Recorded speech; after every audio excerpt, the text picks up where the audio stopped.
আসসালামু আলাইকুম। আলহামদুলিল্লাহ, সেকেন্ড রোজা অফিসে যাচ্ছি। সেকেন্ড রোজার ইফতারি সেহেরি খুব সুন্দরভাবে আমরা করতে পারছি। এই তো দেখেন, সেকেন্ড রোজার সেহেরি ইফতারি সুন্দরভাবে করতে পারছি। তাই তো আপনাদের মাঝে সেহেরি ইফতারি এগুলো কিছু দেখাইলাম না। মনের সুখে আমার মায়ের বাসায় যাব, তাই বাসা থেকে এরকমভাবে রেডি হইয়ে আপনাদের মাঝে আজকের ভিডিওটা শেয়ার করতেছি। আমি আর আমার হাজবেন্ড আমার মায়ের বাসায় যাব, মানে আমার ছোট বোনের বাসায় যাব মার সাথে কথা বলার জন্য, মার সাথে দেখা করার জন্য। রোজার প্রথম মা কীরকম আছে, তাই তো মার কাছে চলে গেছিলাম। মার কাছে গিয়ে কি কি করেছি সেই ভিডিওটা আপনাদের মাঝে শেয়ার করব। যদি শরীর স্বাস্থ্য ভালো থাকে আপনারা সবাই দোয়া করবেন। আর মনের সুখেই কিন্তু মায়ের বাসায় গেছি। মায়ের বাসায় কিন্তু সেকেন্ড ইফতারি করেছি, আর সেহেরি কিন্তু নিজের বাসায় করেছি। কিভাবে রেডি হয়ে গেলাম, অফিসে গিয়ে কি কি করেছি ঘোরাঘুরি, সেটা আপনাদের মাঝে শেয়ার করলাম। আজকের ভিডিওতে কোনো খানা পিনা নাই। আজকের ভিডিওতে শুধু আমি আর আমার হাজবেন্ড কিভাবে অফিসে গেলাম এটাই একটু দেখাইলাম আপনাদের মাঝে। এই তো আপনারা আমার সাথে আছেন, আমাকে অনেক সুন্দর কমেন্ট করেন। আর কি বলবো রোজার কথা, আসলেই অনেক মানুষ আছে যারা রোজার কোনো প্রস্তুতি নিতে পারে নাই। আবার অনেক মানুষ আছে এত সুন্দর প্রস্তুতি নেছে, চোখ জুড়ানো, মন জুড়ানো, কি আর বলবো বলেন। এরকম হয়, আসলে অনেক কিছু এরকম হয়। আর তারপরে দেখতেই তো পাইছেন যে আমি গতকালকের ভিডিওতে আমার প্রথম ইফতার দিয়েছি আপনাদের মাঝে। আর তারপরে আমি তার আগের দিন আমার বাজার দিয়েছি। আসলে এই যতটুকু আমি দিয়েছি এতটুকু হয়তো অনেকেরই সমর্থ নাই, তাদের জন্য আসলে মন কাঁদে। আর আমি যেহেতু আমার মতন করে ইবাদত করি, আমি যতটুকু জানি ততটুক দিয়েই আমি ইবাদত করি। আর এই যে দেখেন, আমি কিন্তু এখানে ফুলের রাজ্যে হারিয়ে গিয়েছিলাম আমার হাজবেন্ডের সাথে। আমার হাজবেন্ডও অনেক রৌদ্র ছিল, কিন্তু রৌদ্রটা আমার না ভালোই লাগে, কারণ যেহেতু আমার রৌদ্রটা একটু অন্যরকম লাগে, আমি খুব পছন্দ করি। আমি তো রৌদ্রে খুব কম যাই, তাই আমার রৌদ্রটা ভালো লাগে। আর ভালো লাগে দেখেই কিন্তু আমি আপনাদের মাঝে শেয়ার করি। এরপরে দেখবেন যে আমি আপনাদের মাঝে ছোট ছোট ভিডিও নিয়ে আসব, যেগুলো হয়তো ইফতারি থাকবে, সেহরি থাকবে, বা আরও অন্য অন্য কিছু থাকবে, বা আমার জীবনের অনেক কষ্টের কথা থাকবে। আমার হাজবেন্ডে দেখলে কি মনে হয় যে ও আসলে কোনো রকমের ক্রিমিনাল বলতে গুন্ডা ক্রিমিনাল না, হয়তো মেয়েলি ব্যাপারে ও ওরে দেখলে মনে হয় না, ওরে দেখলে মনে হয় ও একেবারে সাধু সন্ন্যাসী, কিচ্ছু জানে না, কোনো মেয়ের দিকে তাকাই না, এরকম একটা ভাব। যাই হোক, হাজবেন্ডের বদনাম করি, হাজবেন্ড আবার আমার সাথে খুনসুটি করে, করুক, আমার কিছু আইসে যায় না। আর এটা কিন্তু ছিল আমাদের অফিসের আঙ্গিনা।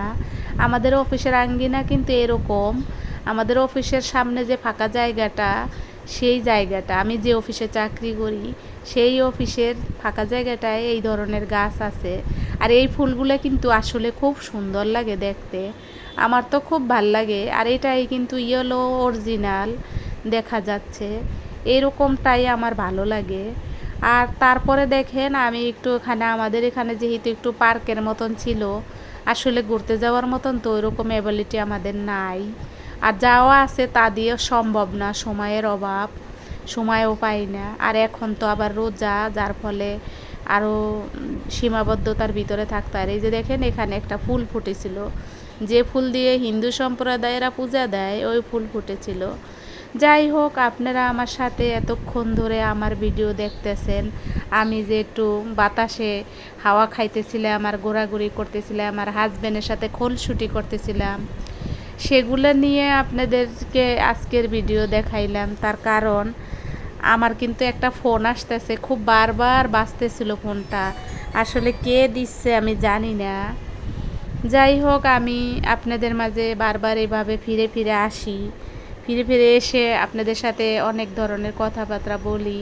যদি পিছনের কোনো কথায় আপনারা কষ্ট পাইয়া থাকেন, বা আপনাদের কমেন্ট করি তাতে কোনো কষ্ট পান, আসলে আমি অনেকের ভিডিও দেখি, শেখার তো আসলে কোনো শেষ নাই। আমি আপনাদের ভিডিও দেখে শিখি, কিন্তু আমি সেগুলো করি না। আমি আমার মতন করে করি। আমি অনেকের ভিডিও থেকে অনেক কিছু শিখি, অনেক কিছু দেখি, অনেক ধরনের রেসিপি, কথাবার্তা, চালচলন এগুলো আসলে আমি শিখি, অস্বীকার করব না। আর এই দেখেন পার্কটা কিন্তু খুব সুন্দর লাগে। যদিও এখানে মানুষজন কম বসে, এটা কিন্তু সূর্য স্নানের জন্য খুব সুন্দর। মানে সূর্যে বসে থাকলে আপনার জন্য ভালোই হবে। তারপরে আমি আসলে এভাবেই আজকের ভিডিওটা আপনাদের মাঝে আপলোড দিলাম। হয়তো আমার ভিডিওটা এই মুহূর্তে শেষ হয়ে যাবে। শেষ হয়ে গেলে আপনারা সবাই আমার জন্য দোয়া করবেন। আর আমার ভিডিওতে এতক্ষণ ধরে আপনারা যে আমার এই বকবগানি শুনেছেন, আমার কথা শুনেছেন, এই জন্য আপনাদেরকে অসংখ্য ধন্যবাদ। ফিরে আসবো হয়তো আমি অন্য কোনো নতুন কোনো ভিডিও, খাবারের ভিডিও অথবা ইফতারের ভিডিও অথবা সেহরির ভিডিও, যেটাই বলেন, আমার লাইফে যা ঘটবে আমি সেতটুকুই আপনাদের মাঝে আবার শেয়ার করার চেষ্টা করব।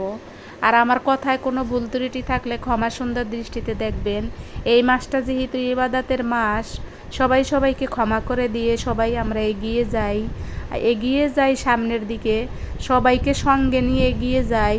আমাদের আশেপাশে যারা আছে তাদের সবাইকে ইফতারি দিয়ে খাই, তাদের সবার খোঁজ খবর নেই, যার যতটুকু সামর্থ্য আছে সেভাবেই খোঁজ খবর নেই। আর এখানে কিন্তু 2 দিনের অফিসের ভিডিও, যেহেতু আমার হাজবেন্ডের আরেকটা শার্ট দেখা যাচ্ছে, আরও একদিনের একটু ভিডিও ছিল, সেটুকুও আপনাদের মাঝে শেয়ার করে দিলাম। আপনাদের মাঝে শেয়ার করতে আমার ভালো লাগে, তাই তো আমি আপনাদের মাঝে শেয়ার করি ভিডিও। অনেকে হয়তো এটা ভালোভাবে নেয়, আবার অনেকে ভালোভাবে নেয় না। আর আমার ভয়েসটা যদি আপনাদের মাঝে কম শোনা যায় তাহলে বুঝবেন আমার মনে ছিল না ভলিউম বাড়াইতে, ভলিউম হয়তো একটু কম থাকবে। যাই হোক, এই যে দেখেন করিডোরের ভিতরে আমার হাজবেন্ড বলতেছে তুমি আসো আমি একটু ভিডিও নেই। ও আসলে আমার মনটাকে ভালো করার চেষ্টা করতেছে অনেকভাবেই। আর আমিও একটু আনন্দিত ছিলাম, যেহেতু মায়ের বাসায় যাব, ছোটো বোনের বাসায় যাব, বোঝে নেই তো সকল মেয়েদেরই কিন্তু ইচ্ছা করে বাবার বাড়িতে যাইতে। যদিও এটা বাবার বাড়ি না, আমার বাবার বাড়ি তো অনেক দূরে, যেখানে আমার ভাই বাস করে। আমার ভাইয়ের কত ভালো কপাল, সারা জীবন সে বাবার বাড়ি থাকতে পারতেছে, বাবার সব কিছু খাইতে পারতেছে। আর আমাদের কি খারাপ কপাল, আমরা পরের ঘরে পরের বাড়ি আছি, আমরা আমাদের মতন করে আছি। আপনারা ভালো থাকেন, সবাই সুস্থ থাকেন। আসসালামু আলাইকুম, আল্লাহ হাফেজ।